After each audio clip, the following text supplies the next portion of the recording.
আসসালামু আলাইকুম, সবাই কেমন আছেন? আশা করছি সবাই অনেক ভালো আছেন। আজকে নতুন একটি ব্লগ দেখার জন্য আপনাদের সবাইকে আমন্ত্রণ জানাচ্ছি আমার চ্যানেলে। তো আমি আমার শ্বশুরবাড়িতে চলে এসেছি, যেহেতু আজকে রাতে আমাদের ফ্লাইট। তো আমার হাজব্যান্ডের বার্থডে এবং আমাদের অ্যানিভার্সারি সব কিছু একসাথেই ছিল। হাজব্যান্ডের জন্য একটা বার্থডের কেক অর্ডার করেছিলাম আমি মেহেরস কেকোলজি থেকে, যাতে ওর ফ্যামিলির সাথে কেকটা কাটতে পারে, যেহেতু আমরা চলে যাব। তো এখানে আমার যারা সবাই বসে গল্প করছিলাম আর ওদিকে কেক কাটার প্রিপারেশন নেওয়া হচ্ছিল। সবাই মোটামুটি আপসেট, যেহেতু আমাদের চলে যাওয়ার সময় চলে এসেছে।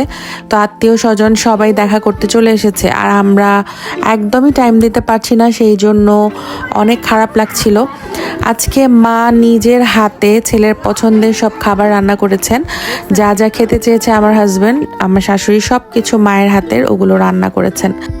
তো এই তো বাচ্চাদেরকে নিয়ে কেক টেক কাটা হচ্ছে। আর এই কেকটা এনেছিল আমার সেজো ভাসুর আর ভাবি। থ্যাংক ইউ তাদেরকে আমাদের অ্যানিভার্সারি উপলক্ষে। বাবা আজকে রাতে আমাদের সবাইকে নিয়ে ডিনার করতে বের হয়েছেন, আমাদের অ্যানিভার্সারিও যেহেতু আছে আর আমরা চলেও যাব, সেই উপলক্ষে সবাই মিলে কাচ্চি খাওয়ার উদ্দেশ্যে বের হয়ে গেলাম। তো ফ্যামিলি সবাইকে নিয়ে একটা টাইম স্পেন্ড করা, এই আর কি।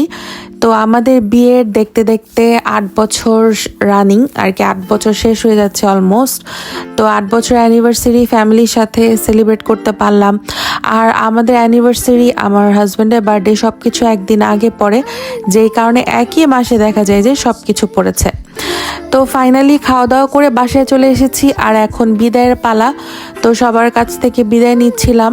এই মোমেন্টটা কতটা যে পেইনফুল সেটা বলে বোঝানোর মতো না, অনেক কষ্ট লাগছিল, বাট কিছু করার নেই। আজকে ভোর রাতে আমাদের ফ্লাইট আর আমরা আমাদের বাসা থেকে যেহেতু যাব, কারণ আমাদের বের হতে হবে রাতে 2টায়। তো এত রাতেবেলা চাচ্ছিলাম না যে বাবা মা সবাই যাক আমাদের সাথে। তো বিদায় মোমেন্টটা আর ক্যাপচার করা হয়নি। এখন বাসায় চলে এসেছি, আমাদের বাসায় এসে দেখি সব কাজিনরা এখানে চলে এসেছে। তো আমার মামাতো বোন অনেক বড় বড় 2টা পিৎজা নিয়ে এসেছে, যেহেতু অনেক রাত হবে, আমাদের প্যাকিং করা বাকি আছে এখন অনেক কিছু। ওরা এসেছে মেইনলি আমাকে বাই বলার জন্য আর প্যাকিংয়ে হেল্প করার জন্য। তো সবাই মিলে ফর দ্য লাস্ট টাইম কাজিনরা একটু পিৎজা টিজা খাচ্ছিলাম। এরপরে আবার কবে দেশে যাব সেটার তো কোনো ঠিক নেই, যেহেতু মেয়ের স্কুল, এরপর হাজব্যান্ডের কাজ, সব কিছু থেকে ছুটি পাওয়ার একটা ব্যাপার থাকে। তো সবাই মিলে আড্ডা দিচ্ছিলাম, পিৎজা খাচ্ছিলাম। এই মোমেন্টটাই হয়তো মিস করব অনেক বেশি। আর রাতের বেলা 1টার দিকে আমার বড় ভাইয়া ভাবি সবাই এসেছিলেন আমাদেরকে বাই বলার জন্য, কারণ আমরা যেহেতু রাতের বেলা বের হয়ে যাব। আর এখানে সব কিছু প্যাকিং চলছিল, আমি কিচ্ছু প্যাকিং করিনি, আমি শুধু রেস্টেই ছিলাম। আমার ছোট বোন কাজিন সবাই মিলে হেল্প করেছে। তো যাওয়ার আগে 1 কাপ চা না খেলেই না, আমার মোস্ট মোস্ট মোস্ট ফেভারেট। তো চাটা খেয়ে নিচ্ছি। আর ইন দ্য মিন টাইম আমরা এয়ারপোর্টে পৌঁছে গেছি। এয়ারপোর্টের যে কন্ডিশন ছিল, আমরা তাড়াতাড়ি আসাতে হয়তো আমরা ফ্লাইটটা ধরতে পেরেছি, অরেলস আমাদের ফ্লাইটটা মিস করতে হতো। আমাদের বোর্ডিং করতে 3 ঘন্টা সময় লেগেছে। আমি জানি না যে ওরা কেন এত স্লো। মিডনাইটে এয়ারপোর্টে প্রচণ্ড রাশ ছিল, কারণ মানুষজন অনেক লং কিউতে ওয়েট করছিল। তো আমরা ভেবেছিলাম যে আমাদের ফ্লাইটটা হয়তো আজকে মিস হয়ে যাবে ওদের বোর্ডিংয়ের জন্য। ইমিগ্রেশনে আমাদের তেমন একটা টাইম লাগেনি, বাট বোর্ডিংয়ে প্রচণ্ড পরিমাণ রাশ ছিল, যেহেতু এমপ্লয়ি কম ছিল। এর পরবর্তীতে এক একজনকে অনেক ধরনের কোশ্চেন করছিল। তো ফাইনালি আমরা প্লেনে উঠতে পেরেছি, এটাই অনেক। তো সবাইকে বলবো যে একটু সময় নিয়ে বের হবেন, 3-4 ঘন্টা অ্যাটলিস্ট হাতে নিয়ে, না হলে ফ্লাইট মিস করার একটা চান্সেস থেকে যায়। তো আমরা আজকে ট্রাভেল করছি টার্কিশ এয়ারলাইন্সে। এই তো আমাদের মর্নিং ব্রেকফাস্ট চলে এসেছে আর আমার মেয়েকে ঘুম পাড়িয়ে দিয়েছি, কারণ রাতভর যেহেতু ওর ঘুম হয়নি, দেখা যাবে যে ও একটু পরে কান্নাকাটি শুরু করবে। আমি আর আমার মেয়ে এক পাশে বসেছি আর ওর বাবাকে আরেক সাইডে দিয়েছি। প্লেনটা যেহেতু মোটামুটি খালি ছিল, ওর বাবা যাতে প্রপারলি ঘুমাতে পারে, কারণ যাওয়ার পরে দেখা যাবে যে ওর কাজ শুরু হয়ে গেছে নেক্সট ডে থেকে। আর এই হচ্ছে আমার অবস্থা, কান্নাকাটি করে আমার চোখ টোক ফুলে অনেক ব্যথা করছিল। আর ফ্লাইটে আমি একদমই ঘুমাতে পারি না, আমার মোস্টলি দেখা যায় ফ্লাইটে মুভি দেখে কাটানো হয়। তো সকালে ব্রেকফাস্ট খাওয়ার কিছুক্ষণ পরে দেখলাম যে ওরা আবার একটু খাবার দাবার দিয়ে গেছে আমাদেরকে, যেহেতু 8.5 ঘন্টার অনেক লং একটা ফ্লাইট। তো আমার মেয়ে এদিকে ঘুমাচ্ছে, ও উঠলে ওকেও খাইয়ে দিতে হবে। এই তো ও 3-4 ঘন্টার একটা ঘুম দিয়ে উঠেছে, তো ও বেশ খুশি ছিল, কারণ ওর প্রপারলি একটা স্লিপ হয়েছে আর কি, রাতভর যে ঘুমটা ওর হয়নি।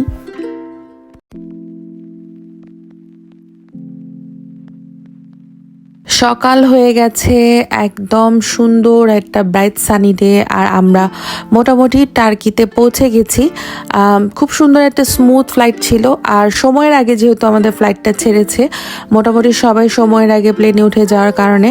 তো এই তো আপনাকে একটু ভিউ দেখাচ্ছি আপনাদেরকে, টার্কির ভিউ। তো টার্কিতে আমার এখন আসা হয়নি, ইনশাল্লাহ প্ল্যান আছে আমরা নেক্সট ডে আসবো।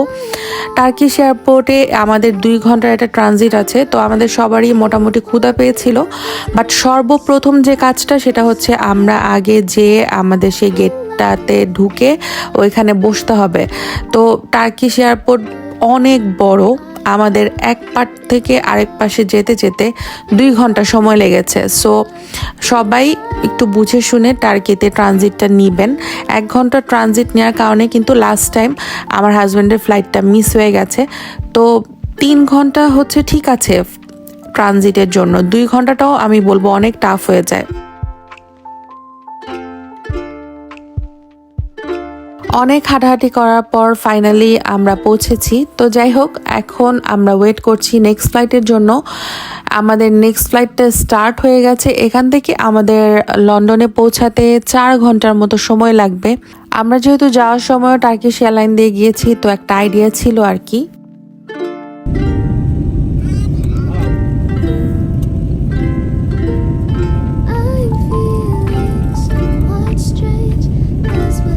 মেয়ে আর বাবা দুইজনে ঘুমিয়ে ফুল চার্জড আপ, এখন দুইজন মুভি দেখছে, আর আমি এখানে বসে বসে বাইরের ভিউ দেখছিলাম। তো অলমোস্ট মনে হচ্ছে পৌঁছে গিয়েছি, কারণ এই যে ভিউটা এটা হচ্ছে লন্ডনের আশেপাশের ভিউ। তো আমাদের বেশি একটা সময় লাগেনি, আর ফ্লাইটটাও খুব স্মুথ ছিল।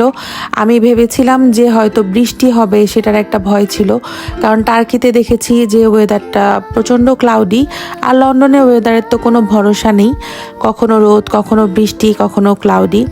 তো ফাইনালি আমরা হচ্ছে এখন ল্যান্ড করে ফেলবো, আর আমাদেরকে পিক করার জন্য আমার মামাতো বোনের হাজব্যান্ড এসেছেন, ভাইয়া অলরেডি অন দ্য ওয়ে। আমরা এখন লাগেজ কালেক্ট করব আর ইমিগ্রেশন ফেস করার জন্য। আমার মেয়ে হাঁটতে হাঁটতে অনেক টায়ার্ড হয়ে গেছে, আর ও এখন বসে পড়েছে লাগেজের উপরে। আমাদের লাগেজগুলো আমরা বেশ তাড়াতাড়ি পেয়ে গিয়েছি, এটা একটা ট্রিক খাটিয়েছিলাম আমি। আমার প্রত্যেকটা লাগেজে আমি আমার কাপড়ের কিছু টুকরা আর কি লাগেজের মুখে বেঁধে দিয়েছিলাম, যেই কারণে লাগেজ আসার সাথে সাথে আমি চিনে ফেলছিলাম, আমার বেশি একটা কষ্ট হয়নি। তো এই ট্রিকটার কারণে না লাগেজগুলো খুব তাড়াতাড়ি পেয়ে গিয়েছি, বাংলাদেশে যাওয়ার সময়ও আসার সময়ও। আপনারাও এটা করতে পারেন। আমি রিবন দেইনি, কারণ হচ্ছে অনেকেই দেখা যায় লাগেজের মুখে রিবন দিয়ে দেন হ্যান্ডেলগুলোতে।